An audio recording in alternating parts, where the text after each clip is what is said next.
چھوٹا ہو یا بڑا، مٹھاس نہ ہو تو انسان تو کیا چونٹیے بھی نہیں آتی۔ حقیقت تو یہ ہے کہ اللہ کے سوا ہر سہارا کمزور اور عارضی ہے۔ میں بھی اکثر انہی کا ہاتھ ہوتا ہے گلے لگ کر جو کہتے ہیں ہمیشہ خوش رہو۔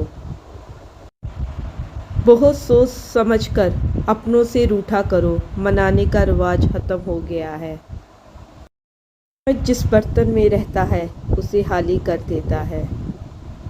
کام کرنے والوں کی قدر کرو، کان بننے والوں کی نہیں۔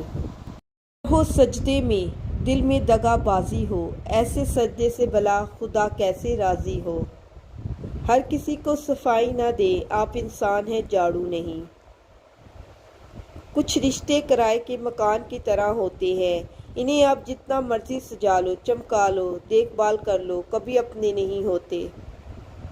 ہر بات کو سنتے ہی یقین مت کر لیا کرو، کیونکہ جھوٹ سچ سے زیادہ جلدی پھیلتا ہے۔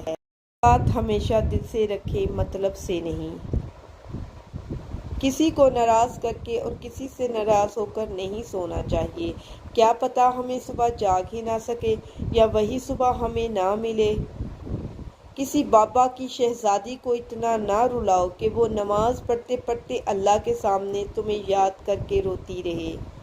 عورت اور مرد کے معنی: عورت عقل مند ہوتی ہے، وفادار، رازدار اور تابع دار۔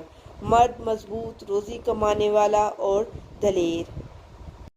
بعض رشتے ایسے ہوتے ہیں جنہیں مضبوط کرتے کرتے انسان خود ٹوٹ جاتا ہے۔ صبر کا دامن نہیں چھوڑنا چاہیے۔ وقت بدلیں گے، حالات بدلیں گے۔ احساس زبردستی نہیں دلایا جاتا۔ اگر یہ ممکن ہوتا تو دنیا میں کوئی مسئلہ نہ ہوتا۔ وقت، اعتبار اور عزت ایسے پرندے ہیں جو اڑ جائیں تو واپس نہیں آتے۔ جب اپنے ہی اپنوں کو ذلیل کریں تو درد زیادہ ہوتا ہے۔ دنیا کا مشکل ترین کام اپنوں میں اپنوں کو ڈھونڈنا ہے۔ بیٹی اگر بیمار ہو جائے تو دکھ لگتا ہے، بہو اگر بیمار ہو جائے تو بہانہ لگتا ہے۔ کسی نے مٹکے سے پوچھا تم اتنے ٹھنڈے کیوں رہتے ہو؟ مٹکے نے مسکرا کر جواب دیا جس کا ماضی، حال، مستقبل سب مٹی سے بنا ہو اور تکبر اور گرمی کی تو بات ہی نہیں۔ مکافات عمل کی چکی چلتی تو بہت آہستہ ہے مگر پیستی بہت باریک ہے۔ جو لوگ رشتے نبھانے کے لیے دل برا کرتے ہیں اکثر ان لوگوں کو دکھ، تکلیف اور دھوکے ہی ملتے ہیں۔